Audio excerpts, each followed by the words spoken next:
Hello friends, आप सभी का हमारे यूट्यूब चैनल में एक बार फिर से स्वागत है। दोस्तों, माई एसक्यूएल ट्यूटोरियल सीरीज का ये हमारा 6th वीडियो है और अपने इस वीडियो में हम देखेंगे कि माई एसक्यूएल के अंदर हम किन किन स्ट्रिंग्स या फिर कैरेक्टर्स फंक्शंस का यूज कर सकते हैं। दोस्तों, माई एसक्यूएल के अंदर अलग अलग कैटेगरीज के फंक्शंस अवेलेबल हैं और स्ट्रिंग या फिर कैरेक्टर फंक्शन माई एसक्यूएल में सिंगल रो फंक्शंस की कैटेगरी में आते हैं। दोस्तों, स्ट्रिंग फंक्शन कैटेगरी में हमारा सबसे पहला फंक्शन है आस्की फंक्शन। अगर हम बात करें इसके सिंटेक्स की तो ASCII function character value accept करता है और उस कैरेक्टर वैल्यू का स्पेसिफिक आस्की वैल्यू हमारे सामने एज आउटपुट रिटर्न करता है। अब हम एग्जांपल में देखें तो हमने आस्की फंक्शन के अंदर एक स्ट्रिंग वैल्यू पास की है और अगर आउटपुट की बात करें तो ये हमारे फर्स्ट कैरेक्टर का आस्की वैल्यू एज आउटपुट हमारे सामने डिस्प्ले कर रहा है। दोस्तों, हमारा दूसरा स्ट्रिंग फंक्शन है कैर फंक्शन। कैर फंक्शन के अंदर हम किसी आस्की वैल्यू को एज अ पैरामीटर पास करते हैं और ये उस आस्की वैल्यू को कैरेक्टर में कन्वर्ट करके एज आउटपुट हमारे सामने डिस्प्ले करता है। दोस्तों, हमने अपने एग्जाम्पल में कैर फंक्शन के अंदर दो आस्की वैल्यू 65 और 97 पास किया है। अगर हम इसका आउटपुट देखें तो 65 के लिए ये हमें कैपिटल ए और 97 के लिए स्मॉल ए रिटर्न कर रहा है। अपने अगले एग्जाम्पल में हमने 3 डिफरेंट पैरामीटर्स पास किए हैं जहां पर हमने पॉइंट्स में भी वैल्यूज स्पेसिफाई की हैं। अगर हम इसका आउटपुट देखें तो फर्स्ट आस्की वैल्यू 65.4 के लिए ये हमें capital A as output provide कर रहा है। उसके बाद 65.5 के लिए ये हमें बी एज आउटपुट डिस्प्ले कर रहा है और 65.6 के लिए भी ये हमारे सामने capital B as output display कर रहा है। दोस्तों, अगर हम कैरेक्टर फंक्शन के अंदर कोई आस्क की वैल्यू पास करते हैं और पॉइंट में हम 5 या उससे ज्यादा वैल्यू देते हैं, तब कैरेक्टर फंक्शन हमें उस आस्क की वैल्यू के जस्ट बाद वाले कैरेक्टर को एज आउटपुट डिस्प्ले करता है और अगर पॉइंट में वैल्यू 0.5 से कम है तो ये सेम आस्की वैल्यू वाले कैरेक्टर को हमारे सामने एज आउटपुट रिटर्न करेगा। दोस्तों, हमारा अगला स्ट्रिंग फंक्शन है कैर लेंथ फंक्शन। कैर लेंथ फंक्शन के अंदर अगर हम कोई स्ट्रिंग पास करते हैं तो ये हमें उस स्ट्रिंग का लेंथ एज आउटपुट रिटर्न करता है। अगर हम अपने एग्जांपल में देखें तो हमने कैर लेंथ फंक्शन के अंदर एक स्ट्रिंग पास किया है और हमारे पास उस स्ट्रिंग का आउटपुट 7 जो कि स्ट्रिंग का कंप्लीट लेंथ है वो एज आउटपुट डिस्प्ले हो रहा है। हमारा अगला स्ट्रिंग फंक्शन है कॉनकेट फंक्शन। अगर हम कॉनकेट फंक्शन के सिंटेक्स की बात करें तो हम यहाँ पर अलग अलग स्ट्रिंग वैल्यूज पास कर सकते हैं और कॉनकेट फंक्शन इन सभी स्ट्रिंग को एक साथ कंबाइन करके हमारे सामने एक सिंगल आउटपुट डिस्प्ले करता है। दोस्तों, हमने अपने एग्जाम्पल में कॉनकेट फंक्शन के अंदर 3 different parameters capital A, small B और कैपिटल सी को कॉमा से सेपरेट करके पास किया है। अगर हम इसके आउटपुट में देखें तो कॉनकेट फंक्शन ने इन तीनों को एक साथ कंबाइन कर दिया है और एज आउटपुट हमारे सामने डिस्प्ले किया है। दोस्तों, अगर हम किसी नंबर को किसी पर्टिकुलर डेसिमल प्लेसेस तक फॉर्मेट करना चाहते हैं तब हम फॉर्मेट फंक्शन का यूज करते हैं। अब हम अपने एग्जाम्पल में देखें तो हमने यहाँ पर एक नंबर लिया है और उसे पॉइंट के बाद 2 डेसिमल प्लेसेस तक फॉर्मेट किया है और इसका आउटपुट हमारे सामने कुछ इस तरीके का होगा। अपने अगले एग्जाम्पल में हमने फिर से उसी नंबर को पॉइंट के बाद 6 डेसिमल प्लेसेस तक फॉर्मेट किया है और इसका आउटपुट हमारे सामने कुछ इस तरीके का डिस्प्ले हो रहा है। फ्रेंड्स, हमारा अगला स्ट्रिंग फंक्शन है insert function. Insert function total 4 parameters accept करता है। फर्स्ट पैरामीटर में हम स्ट्रिंग प्रोवाइड करते हैं जिसे हम मॉडिफाई करना चाहते हैं। सेकेंड पैरामीटर में हम पोजीशन देते हैं, जिस पोजीशन के अंदर हमें स्ट्रिंग 2 को इंसर्ट करना होता है। और फिर थर्ड पैरामीटर में हम नंबर स्पेसिफाई करते हैं कि हमें कितने नंबर ऑफ कैरेक्टर्स को रिप्लेस करना है। और सबसे लास्ट में स्ट्रिंग की वैल्यू देते हैं जिसे हम अपने स्ट्रिंग में इंसर्ट करना चाहते हैं। अपने एग्जांपल में हमने एक स्ट्रिंग लिया है MNSEDUBSP। यहाँ पर हम फोर्थ पोजीशन के बाद अगले 3 कैरेक्टर को @ साइन के साथ रिप्लेस करेंगे। और जब हम इसका आउटपुट देखते हैं तो हमारे सामने इसका आउटपुट कुछ इस तरीके का डिस्प्ले हो रहा है। और हमने @ के थ्रू 3 कैरेक्टर _E और D को रिप्लेस किया है। हमारा अगला स्ट्रिंग फंक्शन है INSTR फंक्शन। इसे हम कंप्लीट फॉर्म में इन स्ट्रिंग फंक्शन के नाम से भी जानते हैं। ये 2 string value as a parameter accept करता है और हमारे सामने स्ट्रिंग 2 का स्ट्रिंग 1 में पोजीशन रिटर्न करता है। जैसे ही स्ट्रिंग 1 में हमारा स्ट्रिंग 2 पहली बार अपीयर होगा तो इन स्ट्रिंग फंक्शन हमारे सामने स्ट्रिंग 2 का पोजीशन रिटर्न करेगा। अगर हम अपने एग्जांपल में देखें तो हमने इन स्ट्रिंग के अंदर स्ट्रिंग 1 में कॉर्पोरेट फ्लोर को एज अ स्ट्रिंग 1 पास किया है और हम इसके अंदर सर्च करना चाहते हैं और स्ट्रिंग को। अगर आउटपुट की बात की जाए तो हमारा स्ट्रिंग 2 OR हमारे स्ट्रिंग 1 में सेकेंड पोजीशन में अवेलेबल है। दोस्तों, हमारा अगला स्ट्रिंग फंक्शन है LCase फंक्शन।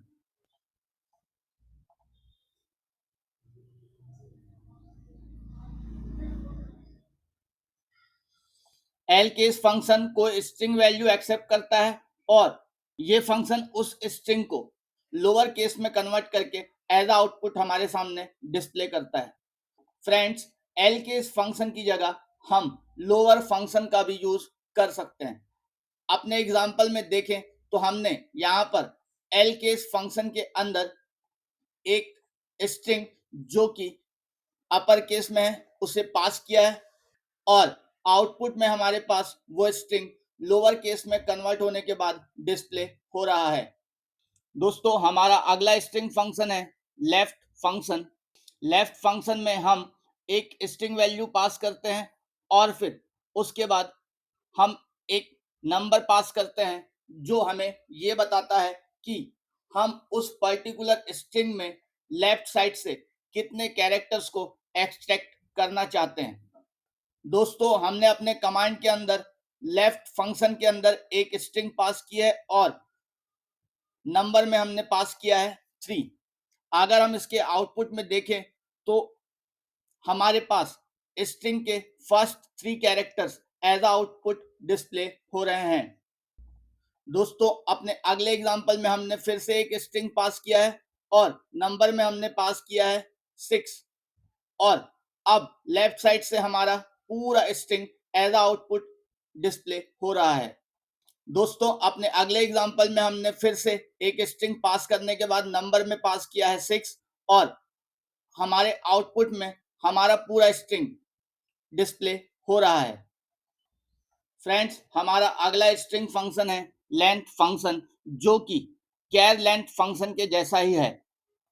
अगर हम लेंथ फंक्शन के अंदर कोई स्ट्रिंग पास करते हैं तो ये हमारे सामने उस स्ट्रिंग का total length as output return करता है।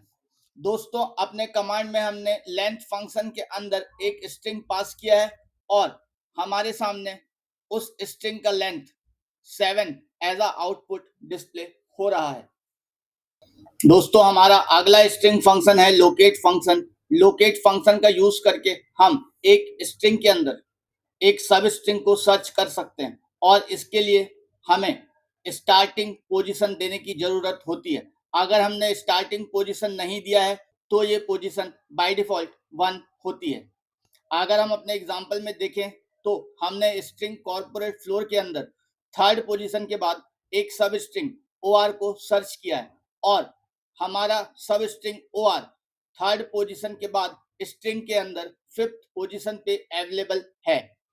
अगर हम स्टार्टिंग वैल्यू ना दें तो लोकेट फंक्शन सब स्ट्रिंग का फर्स्ट अकरेंस वाला पोजीशन एज आउटपुट हमारे सामने रिटर्न करेगा।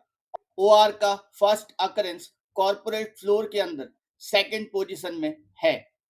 दोस्तों हमारा अगला स्ट्रिंग फंक्शन है ltrim फंक्शन। ltrim फंक्शन के अंदर अगर हम कोई स्ट्रिंग पास करते हैं तो ये हमारे लीडिंग स्पेसेस को स्ट्रिंग से रिमूव करता है। अब हम अपने कमांड में देखें तो हमने ltrim के अंदर एक स्ट्रिंग पास की है और उसके लेफ्ट साइड में हमने 5 स्पेस और राइट साइड में हमने 5 स्पेस प्रोवाइड किए हैं। अगर आउटपुट में हम देखें तो ltrim फंक्शन हमारे लेफ्ट साइड के 5 स्पेस को रिमूव करने के बाद स्ट्रिंग को एज आउटपुट हमारे सामने डिस्प्ले कर रहा है।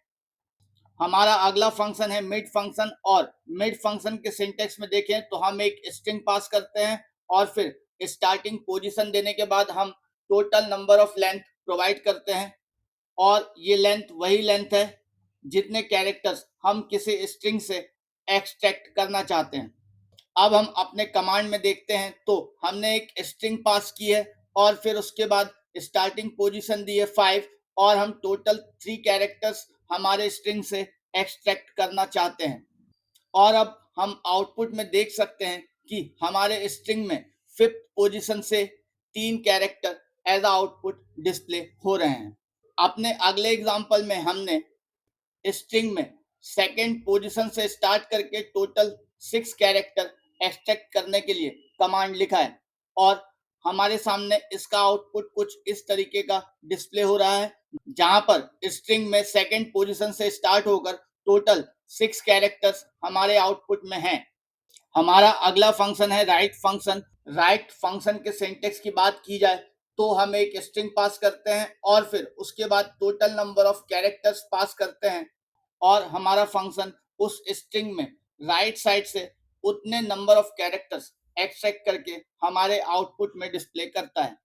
अगर हम अपने कमांड में देखें तो हमने यहाँ पर एक स्ट्रिंग पास किया है और फिर राइट फंक्शन के अंदर टोटल नंबर ऑफ कैरेक्टर्स में पास किया है 7।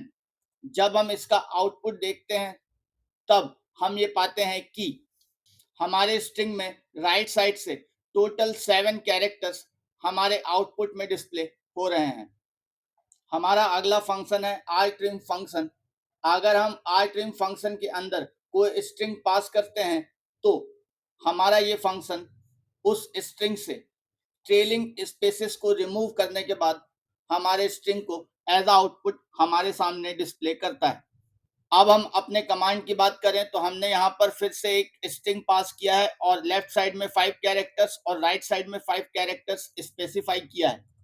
इसके आउटपुट की बात की जाए तो rtrim फंक्शन राइट साइड से हमारे 5 स्पेस को रिमूव कर चुका है और हमारे सामने आउटपुट में लेफ्ट साइड वाले स्पेसेस दिख रहे हैं।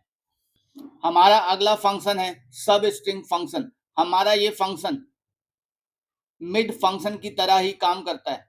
इसके अंदर हम एक स्ट्रिंग पास करते हैं, फिर स्टार्टिंग पोजीशन देने के बाद हम एक लेंथ प्रोवाइड करते हैं। हमने अपने एग्जाम्पल में एक स्ट्रिंग पास करने के बाद हम फिफ्थ कैरेक्टर से स्टार्ट करके उस स्ट्रिंग के अगले 3 कैरेक्टर्स को एक्सट्रैक्ट करना चाहते हैं और आउटपुट में आप देख सकते हैं कि हमारे पास उस स्ट्रिंग के फिफ्थ कैरेक्टर से लेकर टोटल 3 कैरेक्टर डिस्प्ले हो रहे हैं। दोस्तों अगर हम सब स्ट्रिंग फंक्शन में वेरिएशंस की बात करें तो अगर हम स्टार्टिंग वैल्यू में कोई माइनस वैल्यू देते हैं तो स्टार्टिंग पोजीशन की काउंटिंग राइट साइड से होगी और उसके बाद हमने जो लेंथ स्पेसिफाई की है उतने कैरेक्टर्स हमारे आउटपुट में डिस्प्ले होंगे। दोस्तों यहाँ पर हमने एक स्ट्रिंग पास करने के बाद स्टार्टिंग पोजीशन में दिया था -5 और हम टोटल 4 कैरेक्टर्स एक्सट्रैक्ट करना चाहते थे। दोस्तों अगर सब स्ट्रिंग के अगले वेरिएशन की बात करें तो हमने यहाँ पर एक स्ट्रिंग पास करने के बाद स्टार्टिंग पोजीशन में -5 स्पेसिफाई किया है और हम आउटपुट में देख सकते हैं कि हमारा कर्सर हमारे स्ट्रिंग में राइट साइड से 5th पोजीशन में आने के बाद हमारे स्ट्रिंग के अगले सभी कैरेक्टर्स को एज आउटपुट हमारे सामने डिस्प्ले कर रहा है।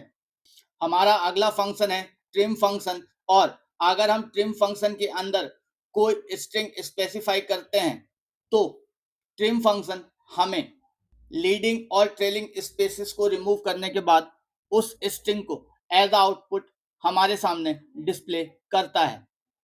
अब हम अपने एग्जांपल में देखें तो हमने यहाँ पर एक स्ट्रिंग वैल्यू पास की है और हमने लेफ्ट साइड में और राइट साइड में कुछ स्पेस प्रोवाइड किए हैं और अब हम आउटपुट में देख सकते हैं कि हमारे पास हमारा स्ट्रिंग लेफ्ट साइड और राइट साइड के स्पेसेस रिमूव होने के बाद एज आउटपुट डिस्प्ले हो रहा है।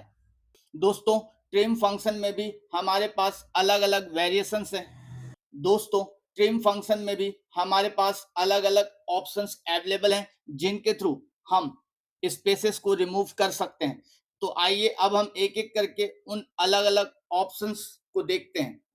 दोस्तों अपने अगले एग्जांपल में हमने एक स्ट्रिंग प्रोवाइड किया है और हम इस स्ट्रिंग से लीडिंग स्पेसेस को रिमूव करना चाहते हैं। अपने अगले कमांड में हमने फिर से एक स्ट्रिंग वैल्यू पास की है और हमने लेफ्ट साइड और राइट साइड दोनों साइड में स्पेसेस को दिखाने के लिए x का यूज किया है और हम ट्रिम फंक्शन का यूज करके राइट साइड के सभी x को अपने स्ट्रिंग से रिमूव करना चाहते हैं और आउटपुट में हम देख सकते हैं कि हमारे स्ट्रिंग से राइट साइड के सभी x रिमूव हो चुके हैं। अब हम अपने अगले एग्जांपल में स्ट्रिंग में प्रेजेंट लेफ्ट और राइट साइड के सभी x को रिमूव करना चाहते हैं और आउटपुट में हमारे ट्रिम फंक्शन ने अपना काम कर दिया है। दोस्तों हमारा अगला और लास्ट फंक्शन है यूकेस फंक्शन। यूकेस फंक्शन का यूज करके हम किसी भी स्ट्रिंग को अपर केस में कन्वर्ट कर सकते हैं।